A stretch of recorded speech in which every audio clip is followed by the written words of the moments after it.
శుభోదయము.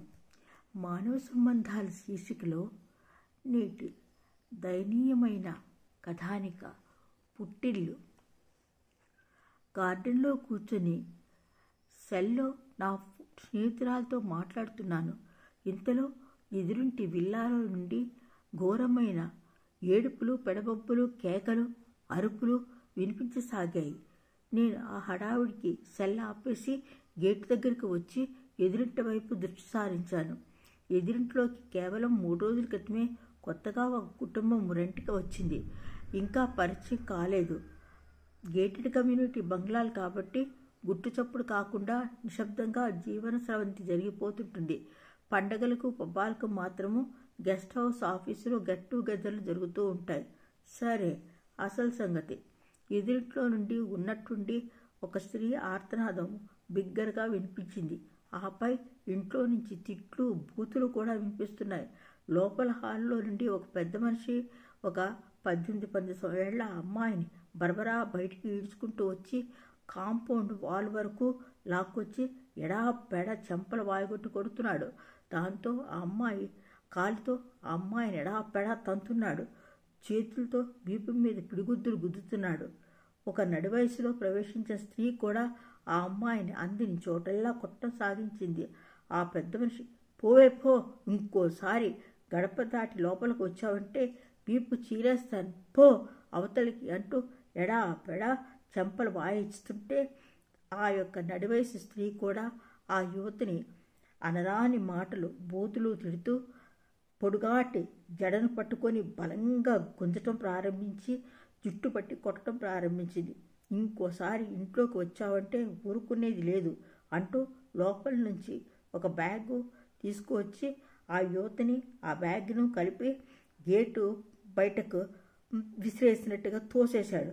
Compound wall gate మూసేసి తాళం కూడా పెట్టి చూశాడు.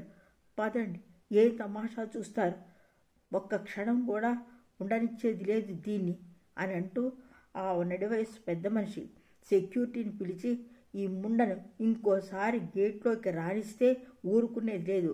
ఒకవేళ నీవు రానిచ్చావంటే నీ ఉద్యోగం ఊడుతుంది, జాగ్రత్త అంటూ లోపలకు చావండి, జనాలు మనల్నే చూస్తున్నారు అంటూ నా వైపు ఒక విషపు చూపు చూసి లోపలికి పోయి ధడీలుమని హాలు తలుపు వేసేసుకున్నారు.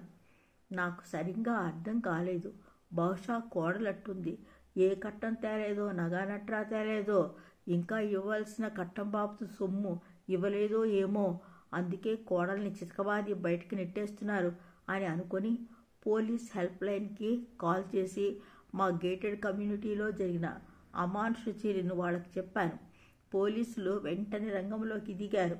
వాళ్ళు వచ్చేంత వరకు ఆ యువతి గేటు బయట ఉన్న ఓక్ చెట్టుకి దగ్గర తన్నులు తింటున్నప్పుడు చిరిగిన చూడీదారుతో జుట్టంతా చెల్లాచెదరై ముఖం మీద, చేతుల మీద వాతలు తేలినట్లు కొట్టడాన ఎర్రటి రక్తచారలతో శరీరం నిండి ఉంది.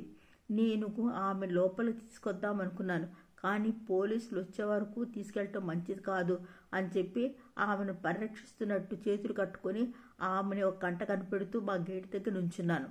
ఇంట్లో నుంచి విసిరేసిన బ్యాగ్తో ఆ అమ్మాయి ఏడుస్తూ కూర్చొని ఉంది. నా కంప్లైంట్తో కోడల్ని బయటికి గెంటేశారు అని చెప్పాను నేను. పోలీసులు మా ఎదురింటి బంగ్లాకు చేరి ఊహించని రీతిగా పోలీసులు రావటం చూసి హడిలిపోయారు ఆ ఇంట్లో మనుషులు. లేడీ కానిస్టేబుల్ ఏడుస్తున్న అమ్మాయి దగ్గరికి వెళ్ళి ఏం జరిగింది అని సంధాయిస్తూ అడిగి ఇంటికాడ ఒంటి మీద ఉన్నటువంటి దెబ్బలను చూస్తుంది. ఆ అమ్మాయి నిలబడటానికి కూడా శక్తి లేనట్లుగా కూలిపోతుంది. పోలీసులు ఆమెను లేపి కుర్చీలో కూర్చోబెట్టి, ఎందుకు మీ అత్తమామలు నేను చిత్రహింస పెడుతున్నారు, కారణం ఏమిటి అని అడిగారు. ఆ అమ్మాయి ఒక్కసారిగా పెద్ద పెట్టున ఏడ్చేసాగింది. ఇందాక తన్నులు తింటున్నప్పుడు, గుద్దులు తింటున్నప్పుడు, పిడిగుద్దులు తింటున్నప్పుడు బెత్తం విరిగేలా పెద్ద వయసు ఉన్నటువంటి ఆయన వీపు మీద బాదుతున్నప్పుడు కూడా అత్తమామల ప్రస్తావన వినగానే ఘోరంగా ఏడవటం పెద్దగా ప్రారంభించింది ఆమె. ఏడవకమ్మా, మీ తల్లిదండ్రులను పిలిపిస్తాము, నీకు న్యాయం జరిగేలా చూస్తాం, నీవు వివరంగా అన్నీ చెప్తే వారికి తగిన శిక్ష వేయిస్తాము, నీవు ఏది దాచకుండా వివరంగా చెప్పావు. ఎందుకంటే పరువు పోతుందనో, గౌరవం పోతుందనో, అందరూ నీచంగా చూస్తారనో చిన్నతనంగా భావించి అనుకోని అసలు విషయాలన్నీ మరుగున పడేస్తే నీ జీవితం అంతా ఇంకా నికృష్టంగా తయారవుతుంది. న్యాయం జరగదు. అంతేకాక ఇంకా హీనంగా మారిపోతుంది. ఒక పూట పరువు కోసం జీవితమంతా వేధింపులతో, వార్తలతో, వ్యతలతో గడపవద్దు అంటూ లేడీ పోలీస్ ఆఫీసర్ ఆ అమ్మాయి దగ్గరికి చేరి కౌన్సిలింగ్ ఇవ్వటం ప్రారంభించింది. అంతేకాకుండా ఓదార్చసాగి హితబోధలు బోధించి నిజాన్ని దాచకుండా చెప్పమని అడిగింది. ఆ అమ్మాయి ఇంకా పెద్దగా ఏడుస్తూ, వాళ్ళు నా అత్తమామలు కాదండి, వాళ్ళు చిక్కడపల్లిలో ఉంటారు. నా భర్త, అత్తమామలు, ఆడపడుచులు, మరుదులు అంతా అక్కడే ఉంటారు. మా మామగారు సివిల్ కాంట్రాక్టర్, అత్తగారు హెడ్ మిస్ట్రెస్, మరుదులు ఇద్దరు ఇంజనీరింగ్ చదువుతున్నారు, ఆడపడుచు మెడిసిన్ చదువుతుంది, భర్త డాక్టర్ అని ఏడుస్తూ చెప్పసాగింది. భర్త మొదట నుంచి అంటి ముట్టినట్టు ఉండేవాడని, ఉమ్మడి కుటుంబం కాబట్టి కేవలం రాత్రిజాములోనే భార్యాభర్తలకు ఏకాంతం కుదురుతుందని, సాధకబాధకులు మాట్లాడుకోవటానికి, కలిమిరేవులు మాట్లాడుకోవటానికి, కష్టసుఖాలు మాట్లాడుకోవటానికి ఒక్క రాత్రే జరుగుతుందని, ఏర్పాట్లు జరుగుతాయని, పగలు అంతగా కుదరదని. అయితే ఇంకా భర్తకు ఎప్పుడు షిఫ్ట్ సెక్షన్లో ఉండటానా, అందుకే ఆ రాత్రి జాము కూడా ఆమెకు ఏకాంతంగా ఉండేందుకు ఏర్పాట్లు జరిగినవి కావు. ఎందుకంటే ఆయన షిఫ్ట్ నైట్ డ్యూటీలు ఉన్నప్పుడు ఆమె ఒంటరిగా ఉండేది, ఆయన ఆఫీస్కి వెళ్ళిపోయేవాడు కాబట్టి ఆ ఏకాంతాలు కూడా చాలా తక్కువగా ఉండేవి. అత్తమామలు ఫిలిం సిటీ దగ్గర తనకు పెళ్లికి ఇస్తామన్నటువంటి 400 గజాలు ఎవరో కబ్జా చేసేశారని, కాబట్టి అంతకు డబుల్ ఖరీదు చేసే మరో ప్లాట్ తనకు ఇవ్వాలని అనుకోకుండా ఆమెను వేధించడం ప్రారంభించారు. అనుకోకుండా ఒకరోజు పట్టపగల పూట దొంగలు ఇంట్లో చొరబడి నగా నట్ల పట్టుకుపోయారని, కాబట్టి ఒంటి మీద నగలు లేకుంటే ఎంత చిన్నతనమో, మీ పుట్టింటికి పోయి నగలు మెండుగా మెడ నిండా చేతులు వేసుకో, వేసుకునిరా, చేతులు నిండుగా బంగారంతో తిరిగిరా, అంతేకాకుండా మరో వెంచర్లో ఖరీదైన ప్లాట్ తీసుకొని రా, పెళ్ళికి ఇస్తామని చెప్పినటువంటి ఈ యొక్క వస్తువులు ఇంతవరకు ఇవ్వనే లేదు. పెళ్ళైన 5-6 నెలల నుంచి ఇదే వరస. భర్త ఏ మాత్రము మాట్లాడేవాడు కాదు.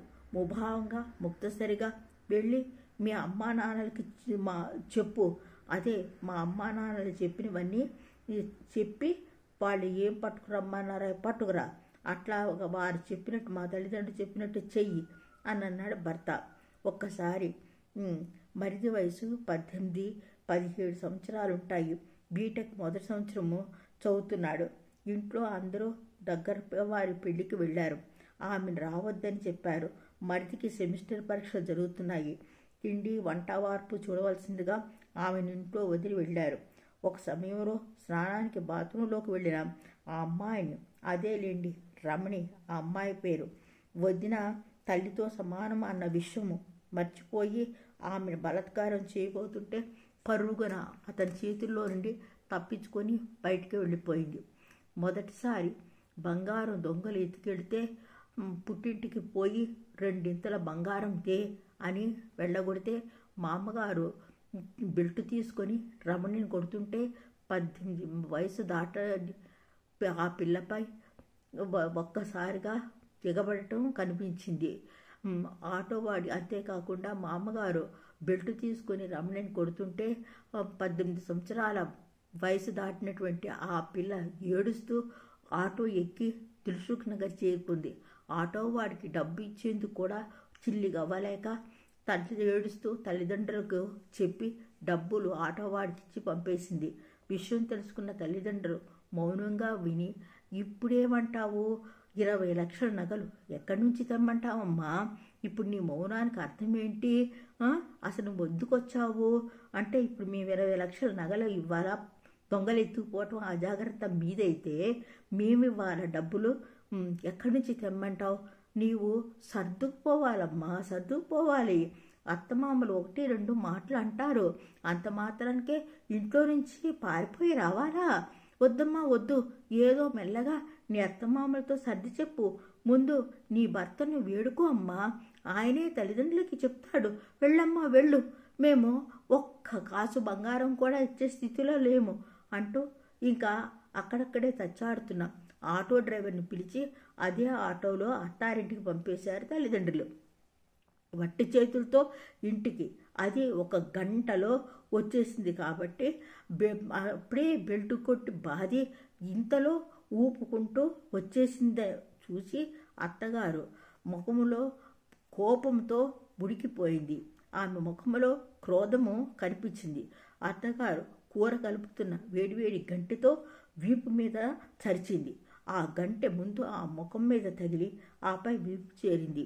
బాగా కాలి ఉన్న గంటి బాధ తాళలేక, అత్తగారు వద్దండి ప్లీజ్ ప్లీజ్, మీకు ఊడిగం చేస్తాను, నగలు ఇస్తాను, నేను టీచర్ ఉద్యోగానికి అప్లై చేశాను, తప్పకుండా నాకు ఉద్యోగం వస్తుంది, కొట్టకండి ప్లీజ్, మీ నగలు నేను సంపాదిస్తాను, ఉద్యోగం చేసి మీకు ఊడిగం చేస్తాను, కొట్టకండి అంటూ ఏడుస్తూ ఆమె తల్లిదండ్రుల దగ్గర బంగారం లేదంట, ఉంటేనే నేను చేయాల్సినవి చెప్పండి, నేను ఏం చేయాలో, ఎక్కడి నుంచి తేవాలి మీరే చెప్పండి, మా తల్లి దగ్గర వియసమెత్తు బంగారం కూడా లేదంట, నేను ఎంతో బతులాడి చూశాను, కానీ మా తల్లిదండ్రుల దగ్గర పైసా లేదని చెప్పేశారు, నేను ఏం చేయమంటారో చెప్పండి, నన్ను ఎక్కడ చావమంటారో చెప్పండి, ఎక్కడి నుంచి అంత సొమ్ము బంగారం తీసుకురావాలి మీరే చెప్పండి, తల్లిదండ్రులకు పెళ్ళయి 5 నెలలు అయింది, ఉన్నదంతా ఊడ్చి నాకు కానుకలు ఇచ్చారు, మళ్ళీ ఎక్కడి నుంచి తెస్తారు చెప్పండి, అయినా వాళ్ళ కాళ్ళ వేళ పడ్డాను, కానీ వాళ్ళ కనికరం లేదు, వాళ్ళ దగ్గర లేదని చెప్పేశారు, కాబట్టి మీరే దయతలచండి అని వేడుకోసాగింది రమణి. 4-5 రోజులు నిడివి ఇచ్చి అత్తమామలు చీపురు కట్టతో బాదుతూ కట్నంకి ఇచ్చిన స్థలం కబ్జా అయింది, బంగారం ఎలాగో తేలేదు, కబ్జా చేయబడిన స్థలము మీ దగ్గర ఇంకా 2-3 ప్లాట్లు ఉన్నాయని తెలిసింది, మంచి ఖరీదైన ప్లాట్ని బాబుని అవ్వని ఆడి దగ్గరికి వెళ్ళి పట్టుకురా, అంతకని ఈసారి ఒట్టి చేతులతో, అంతేకాని ఈసారి ఒట్టి చేతులతో వస్తే ఊరుకోలేవు అంటూ మెడబెట్టి గెంటేశారు. ఆమె అప్పటికి వేవిళ్లతో నరకం అనుభవిస్తుంది. ఒకవైపు కళ్ళు తిరగటం, ఆగని ఎడతెరిపి లేని వాంతులు, నీరసం, గర్భం దాల్చిందని తెలిసినా ఊరుకోలేదు అత్తమావలు, తిట్టడం కొట్టడం మానలేదు, పైగా నీకు దిక్కు లేదు, ఇంకో వెధవని మా మెదకు కూర్చోబెడతావా, వాడిని కూడా మేపాలా, నిన్ను మేపటమే ఎక్కువ తక్కువ అయిపోయింది, ఉత్తి పుణ్యానికి చేతులు పుంటూ ఉన్న సొమ్ము ఎవడికో పాడేసావు, దొంగోడికి ఇచ్చావో నీకు తెలిసినోడికి ఇచ్చావో, ఎవడ కబ్జా చేసాడో లేకపోతే నీకు తెలిసినోడు ఎవడైనా కబ్జా చేసాడో, కాబట్టి పోయి నీ బాబు అమ్మల దగ్గర ఇక్కడ ఏడ్చే ఏడుపు అక్కడ ఏడ్చి పట్టుకురా, నడు పో పో అంటూ మళ్ళీ ఆటోలో పంపించేశారు. క్రితంసారి లోపల గదిలోకి అడుగు పెట్టడానికి అంగీకరించిన తల్లిదండ్రులు, ఈసారి తల్లిదండ్రుల ప్రస్తావనండి, కిందసారి అయితే లోపలికి రానిచ్చారు తల్లిదండ్రులు, ఈసారి ఆమె స్థానం డ్రాయింగ్ రూమ్ మట్టికే పరిమితం అయ్యింది. ఆమెను కూర్చోని కానీ, బ్యాగ్ లోపల పెట్టుకోమని కానీ, కాఫీ తాగుతావా అని కానీ, కనీసం నీళ్లు తాగుతావా అని కానీ ఎవ్వరూ అడగలేదు. తల్లిదండ్రులు ముభావంగా అటు ఇటు తచ్చాడుతున్నారు. ఆమెను, ఆమె యొక్క రాకను, ఆమె బ్యాగ్ని పొడిపొడిగా చూస్తూ, దొంగ చూపులు చూసి చూడనట్టు చూస్తూ, అతి ముభావంగా ఆమెను గమనించినట్టుగా, ఆమెను పూర్తిగా గమనించినట్టే అటు ఇటు ఏదో సర్దుతున్నట్టు, ఏదో ఎదుగుతున్నట్టు చూస్తున్నారు, కానీ ఆమెను గమనించినట్టే ప్రవర్తిస్తూ సాగారు. ఆమె రమణి ధైర్యం చేసి, నాన్న పెళ్ళికి ఇచ్చిన స్థలం కబ్జా అయిపోయిందంట నాన్న, నన్ను బాగా కొడుతున్నారు, తిడుతున్నారు, వాతలు పెడుతున్నారు నాన్న, ఆ స్థలము ఏదో ఇచ్చేసేయండి నాన్న, లేకపోతే నేను ఆ ఇంటికి వెళ్ళను నాన్న, వాళ్ళు మానసికంగా శారీరకంగా నన్ను చిత్రహింసలు పెడుతున్నారు నాన్న, రాత్రులు కూడా నిద్రపోవట్లు ఇవ్వట్లేదు నాన్న, అన్నం కూడా పెట్టడం లేదు నాన్న, నిజం నాన్న, అందరూ తినేసిన తర్వాత వాళ్ళ ప్లేట్లలో మిగిలిన అన్నము కూరలు సద్దివి బొద్దివి నాకు పెడుతున్నారు నాన్న, ప్లీజ్ నాన్న, అమ్మ ఇప్పుడు నాకు 3వ నెలమ్మా, వాంతులతో సతమవుతున్నానమ్మా. అక్కడ నేను ఉండలేను, పనులు చేయలేకపోతున్నాను. పని మనిషిని కూడా మాన్పించేశారమ్మా. వాంతులతో కళ్ళు తిరుగుతుంటే ఒక్క నిమిషం కూడా నడుము వాల్చడానికి సమయం లేదమ్మా.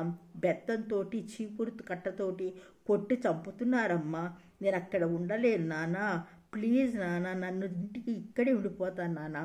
అమ్మ, నాకు ఆకలిస్తుందమ్మా, 2 రోజుల నుంచి తిండి లేదమ్మా, అన్నం పెట్టమ్మా అంటూ దీనంగా వేడుకుంటున్న రమణిని చూచి ఏ మాత్రము దయా కనికరం లేని తల్లిదండ్రులు అమ్మ ఇంత బువ్వెట్టమ్మా అని ఇంటి ముందు బిచ్చగాడు వస్తేనే బొచ్చులో అన్నం వేస్తాం. కానీ గర్భిణి తిండి లేదు, ఆకలి అమ్మా అంటూ నోరు తెచ్చి దీనాతి దీనంగా బికారదానిలా కంటే ఎక్కువగా కడుపులో బిడ్డతో సహా ఏడుస్తుంటే కన్న కూతురని కనికరము లేకుండా అన్నం లేదు, సున్నం లేదు, మేము ఇప్పుడే అన్నమై తినేసి గిన్నెలు తోమేసుకున్నాం, ఇప్పుడు ఇక్కడ వడ్డే ఓపిక లేదమ్మా నాకు, ఏదో ఇక ఇంటికి వెళ్ళి మీ అత్తారింట్లో తిను, నాకు ఇప్పుడు వండే వంట ఓపిక లేదమ్మా తల్లి, అందరికీ వంటి వార్చే అన్న వయసు కాదు నాది అంటూ ఆమె ముఖం తిప్పేసుకుంది తల్లి. ఇక నడు అస్తమాను అంటే వచ్చేస్తావు, అంటే వచ్చేస్తావు, వాళ్ళు పొమ్మంటారు ఇటు వచ్చేస్తుంటావు. వీడికి ఎన్నిసార్లు చెప్పాలి సర్దుకుపోమ్మని. కుటుంబం అన్న తర్వాత 190 ఉంటాయి. చీమ చిటుక్కుమన్నా ఆటో ఎక్కేసి సర్రున వచ్చేస్తున్నావు. మాకు ఇంకా ఎన్నో బరువు బాధ్యతలు ఉన్నాయి. నీ పెళ్ళికి కట్నానికి అయినా అప్పులే ఇంకా తీరలేదు. మళ్ళీ కట్టు బంగారం పోయిందని, కబ్జా ఎవడో ల్యాండ్ కబ్జా చేశాడని మళ్ళీ అవన్నీ ఇవ్వమంటే ఎక్కడి నుంచి తేవాలి? మేము చావాలా? మా కిడ్నీలు అమ్ముకో చావాలా? ఏదో అత్తమామలు ఓ దెబ్బ వేశారే అనుకో, సర్దుకుపోవాలి. మరి ఏం చేస్తాం? కాపురం అన్న చోకట ఏదో ఒకటి ఉంటాయి. అత్తమామలను సముదాయించి భర్తను సముదాయించుకొని, అంతేకాకుండా కాళ్ళు పట్టుకునో వేళ్ళు పట్టుకునో వారికి అనుగుణంగా నడుచుకుంటూ వారికి సేవలు చేస్తూ మంచి మాటలతో నడుచుకోవాలి. అంతేగాని చీటికి మాటికి చింగుమని పరిగెట్టుకొని వస్తే ఎలా? ఇంకోసారి ఇలా పరిగెట్టుకుని రాకు, ఇక వెళ్ళు అంటూ రమణి బ్యాగ్ను బయటకు విసిరి తలుపు వేసేసుకున్నారు రమణి తల్లిదండ్రులు. రమణి తిరిగి ఒట్టి చేతులతో రావటం చూసిన అత్తగారు ఒక్క తోపుతో రమణిని గేటు బయటకు తోసింది. ఆమె బలంగా నెట్టన కాంపౌండ్ గేటుకి బలంగా కడుపు తగిలింది. నొప్పితో విలవెల్లాడిపోసాగింది. అత్తమామలు, అత్తయ్య తలుపు తీయండి, నాకు విపరీతంగా కడుపు నొప్పి వస్తుంది. అత్తయ్య, ఉద్యోగం చేసి మీ డబ్బు మీకు ఇస్తాను. అందరూ చూస్తున్నారు అత్తయ్య, ప్లీజ్ తలుపు తీయండి అంటూ ఏడుస్తూ ఒక్కసారి కెవ్వమని, అత్తయ్య విపరీతంగా బ్లీడింగ్ అయిపోతుంది అత్తయ్య, ప్లీజ్ తలుపు తీయరవండి అని వెక్కి ఏడుస్తూ ఉంది. ఇంట్లో నుండి ఎవ్వరూ బయటకు రాలేదు, తలుపులు తెరవలేదు. ఆ చీకట్లో వాకిట్లోనే కూర్చుంది రమణి ఏడుస్తూ. ఎవరో ఆ చీకట్లో తన వీపు మీద చెయ్యి వేశారు. మొదట భర్త అని అనుకుంది, కానీ సెల్ ఫోన్ వెలుగులో తన మీద చెయ్యి వేసింది 17 ఏళ్ల మరిది. నీకు డబ్బు ఇస్తాను, నగలు ఇస్తాను, అన్నీ ఇస్తాను. నీ నగలు ఎక్కడికి పోలేదు, మా అమ్మ దాచిపెట్టేసింది. నీవు అంతేకాకుండా నీ స్థలం కూడా కబ్జా కాలేదు. నిన్ను బెదిరించి ఆదరించడానికి మా అమ్మ వాళ్ళు పన్నాగం పన్నారు.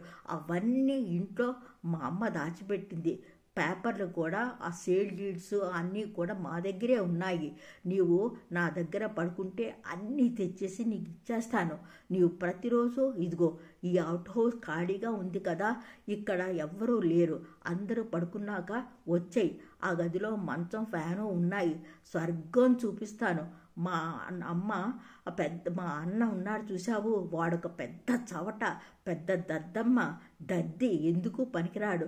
వాడికి అసలు మగతనమే లేదు, దేనికి పనికిరాడు, ఆడంగి వెధవ అని అందరూ చిన్నప్పటి నుంచి అంటూ ఉంటారు. ఇప్పుడు అంటారు, కొజ్జా వెధవ, నీకు సుఖం లేదు, ఏమీ లేదు అంటూ చెయ్యి పట్టుకొని బలంగా తన మీదకి లాక్కుంటే భయంతో రమణి బయటికి పరిగెట్టి మళ్ళీ ఆటో ఎక్కింది. తిన్నగా మళ్ళీ పుట్టింటికి చేరింది. తెరతెరవారుతుంటే కాలింగ్ బెల్ శబ్దానికి విసుక్కుంటూ లేచిన రమణి తల్లిదండ్రులు రమణి రాగం చూసి ఒక్కసారిగా పిచ్చికిపోయినట్టయిపోయి వారికి కోపం తారస్థాయికి చేరిపోయింది. ఇంట్లో అందరూ రమణిని ఎన్ని విధాల చావగొట్టాలో అన్ని విధాల మాటలతోనూ కాళ్లతో తనటంతోనూ చేతులతో పిడిగుద్దులు గుద్దటంతోనూ తలను గోడకేసి బాధటంతో పాటు ఏంటే ఎన్నిసార్లు మీకు చెప్పాము సర్దుకుపోవాలని, ఇంట్లో ఇంకా పెళ్లి కావాల్సిన చెల్లెళ్ళు ఉన్నారు, మేము ఎక్కడి నుంచి తేము అంత అస్తమానం చీటికి మాటికి ఇక్కడే ఊళ్ళో ఉన్నాం కదా అని చెప్పి ఆటో వేసుకొని వచ్చేస్తూ ఉంటావు, సిగ్గు సెరవు లేదు, ఎన్నిసార్లు చెప్పాలి, మేము ఈ ఊళ్ళో ఉండద్దా, వేరే ఎటన్నా వెళ్ళిపోవాలా, లేకపోతే ఏట్లో దూకి చావమంటావా, లేకపోతే ఊరి పెట్టుకొని చావమంటావా, నీకు నీ స్థలానికి డబ్బు బంగారం ఇచ్చి ఏం కావాలి, క్రిందసారి వచ్చినప్పుడే ఆ హాలులో పెట్టి, అంతేకాకుండా క్రిందసారి వచ్చినప్పుడు హాలులో నాన్న పెట్టినటువంటి పర్సు మాయమైంది, అందులో 20,000 ఉండాలి, నువ్వే కొట్టేశావు, దొంగమండవు కూడా అయ్యావు, ఇక అక్కడ చేరి దొంగతనాలు కూడా చేయటం నేర్చుకొని వచ్చేసావు, నాన్న పర్సు కొట్టి 20,000 కాల్ చేసావు, అంతేకాకుండా అంతకుముందు వచ్చినప్పుడు నల్లపూసలు హారం స్నానానికి పెట్టి డ్రెస్సింగ్ టేబుల్ మీద పెట్టి స్నానానికి నేను వెళ్ళొచ్చేసరికి మాయమైపోయావు, అప్పుడు నువ్వే వచ్చావు, అప్పుడు కూడా దొంగిలించిపోయావు, నీకెన్నిసార్లు రావద్దని చెప్పినా సిగ్గు శరం లేదు, పైగా దొంగతనాలు. అందుకే నీ చేష్టలు నీ వ్యవహారం చూసే నీ అత్తమామలు రానివ్వటం లేదు, తరుముతున్నారు, తంతున్నారు, పో పో ఇంకోసారి రాకు అంటూ కింద పడేసి కాలితో పొట్ట మీద బలంగా తల్లి రమణిని తొక్కింది. అసలుకే రక్తస్రావంతో కడుపు నొప్పితో బాధపడుతున్నటువంటి రమణి పై ప్రాణాలు పైనే పోయినట్టు అయ్యింది. అమ్మా అమ్మా నొప్పి భరించలేకపోతున్నానమ్మా, ప్లీజ్ తొక్కకమ్మా, అమ్మా భయం వేస్తుందమ్మా, ప్లీజ్ అమ్మా నన్ను ఆసుపత్రికి తీసుకెళ్ళమ్మా, నేను అన్ని డబ్బు ఏమీ నాన్న డబ్బు తీయలేదమ్మా, పర్సు నిజంగా ప్రామిస్ అమ్మా, నేను నాన్న పర్సు ముట్టనే లేదమ్మా, అంతేకాకుండా నీ నగలు కూడా నేను తాకలేదమ్మా, నా కడుపులో పెరుగుతున్న బిడ్డ మీద ప్రమాణం చేసి చెప్తున్నానమ్మా, నేను దొంగిలించలేదు నాన్న, మీ రక్తం పట్టుకు పుంచిన బిడ్డను నాన్న, అటువంటి దొంగ పనులు నేను చేయలేదు నాన్న, ప్లీజ్ నన్ను నమ్మండి, నేను దొంగని కాదు, నిజంగా మీకు దండం పెట్టి చెప్తున్నానమ్మా, నన్ను కొట్టకండి అమ్మా, అమ్మా నన్ను చేతులెత్తి మీకు చేతులెత్తి మొక్కుతాను, నేను ఉద్యోగంలో జీతం అంతా తెచ్చి మీకు ఇస్తాను, నన్ను అక్కడికి పంపకండి అమ్మా, నన్ను నేను ఇక్కడే ఉంటానమ్మా, మీ దగ్గర ఉండనియండి, మీకు పనులు చేసుకొని పని మనిషిగా మారతానమ్మా, అక్కడ నరకం చూపిస్తున్నారని అత్తమామలు భర్త మరుదులు చేసినటువంటి వ్యవహారం చెప్పినా ఆ తల్లిదండ్రుల మనసు కరగట్లేదు. ఏమో నాకు